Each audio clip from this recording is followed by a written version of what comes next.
here on Cinco de Mayo, it does appear the nation's capital is about to be awarded an NFL draft, Mike. Looks like that's happening. I got one last point. Sure. Is it possible Aaron Rodgers is wearing a wedding ring as a sociological experiment like Costanza once did? Good question. I don't know. I mean, I'm serious. This was the lead item on an email from the NFL Network today, because we're just waiting, just like everyone else, to see if there's any advancement in his personal life that will cause him to be closer to saying I do to the Steelers in his professional life. Mike? And see, for Rodgers, Rich, I think the sociological experiment wouldn't be, let's see if women are more attracted to me while wearing a wedding ring. It would be, can I get the media to talk about it so I can go on McAfee's show at some point in the future and complain about the fact that we're talking about his wedding ring? When are the Steelers, are you hearing about a drop dead date, Mike, or no? Not at all. I was told before the draft, and I know that Aaron Rodgers prides himself on no one knowing anything about anything he ever does. Right. I was told before the draft by someone in a position to know that Rodgers to the Steelers is happening. It's just a question of when. And it dawned on me last week, Rich, what's coming up on May the 14th? That is the day the schedule gets revealed. Correct. I remember last year how Mike North, the VP of Broadcast Planning and Operations, said the Jets owe us one, and they had all those short week primetime games early in the season. If you're Rodgers, don't you just at this point wait until after the schedule is out? Because it's not like the Steelers are going to get fewer primetime games than what they'd otherwise get. But if you drop Rodgers officially onto the Steelers, there's a chance they're going to get more, especially early in the season. Well, especially when you look at their schedule, Mike, they stroll through the NFC North and the AFC East, both of Rodgers' previous stomping grounds. And speaking of grounds stomping, the road games include a visit to the Jets and famously a spot where he once put on a championship belt with his hands to say that he owned the team and the Bears. There are many, and the Packers are on their list as well, along with the rest of the AFC North.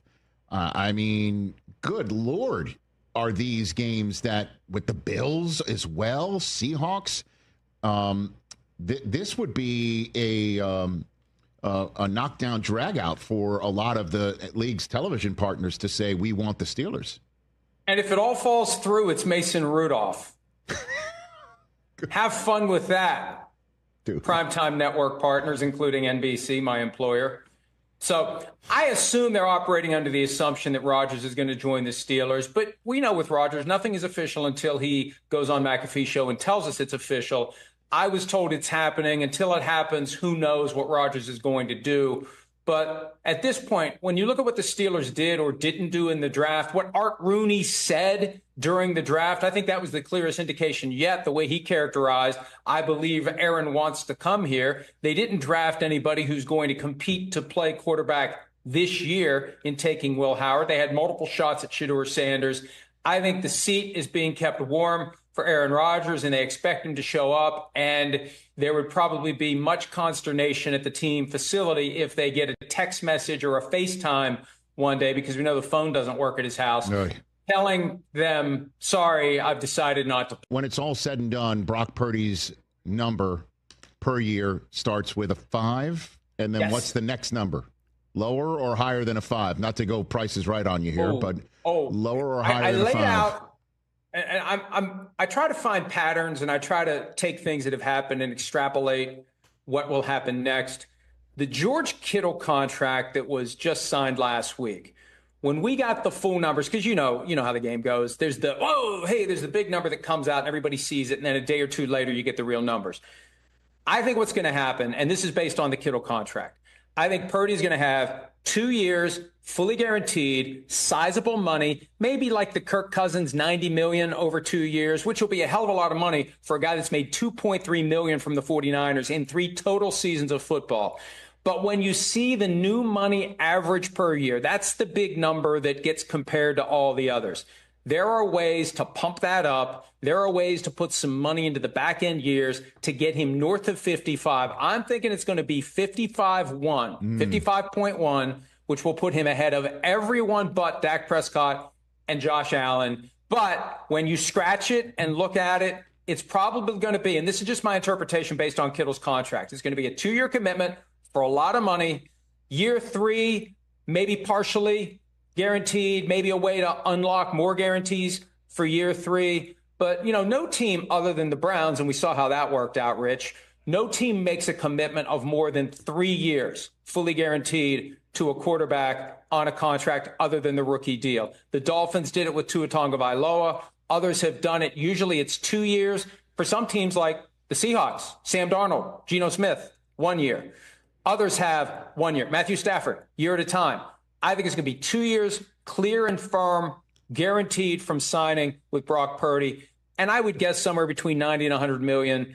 And then after that, it's going to be year to year for the 49ers with some back end years that there'll probably be a new contract before we get to them. But those numbers will make that APY. That'll allow the agent to use the Purdy contract to try to get new clients, because that's the whole ball game. You get that number out there, the tweet mentions the agent, and then the agent is the superstar that hopes the phone starts ringing like, Saul when he does the, the magic fingers to try to get the phone to ring. Nice.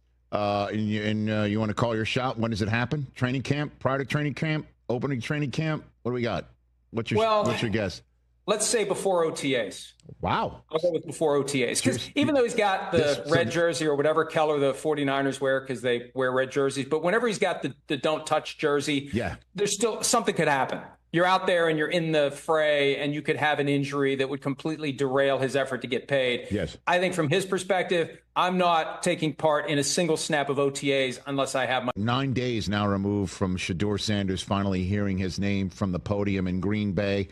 What's your opinion on what happened in your reporting? Simplest explanations are often the most easy to digest, especially for someone with a relaxed brain like me. At the end of the day, Rich, I spoke to a GM last week. I wrote about this in the aftermath of the conversation.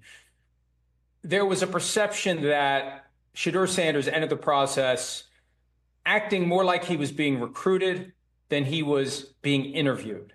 And Dion, his father, kind of did the same thing in 1989. Great story about how he met with the Giants. They dropped this giant binder in front of him with this long test in it. And he said, when do you guys pick? They said number 18. He got up and left. He said, I don't have time for this. I'm not going to be on the board when you draft. Dion had once-in-a-lifetime talent. Dion could get away with that. No one was going to be scared away by an attitude that, hey, I'm one of the best players in the draft. I'm one of the best players ever. Pick me or don't. When you're talking about a guy who doesn't have the same skill set as his dad and who plays quarterback, a position where you have to demonstrate a certain amount of commitment and willingness to show up early and stay late and all of that, I can understand how it started and how it became that free fall that went all the way to the Browns at 144. And then, of course, the Browns, who have an obsession with analytics, they're looking at the draft board. They're seeing the gap in their best available players between Shedeur Sanders and everybody else.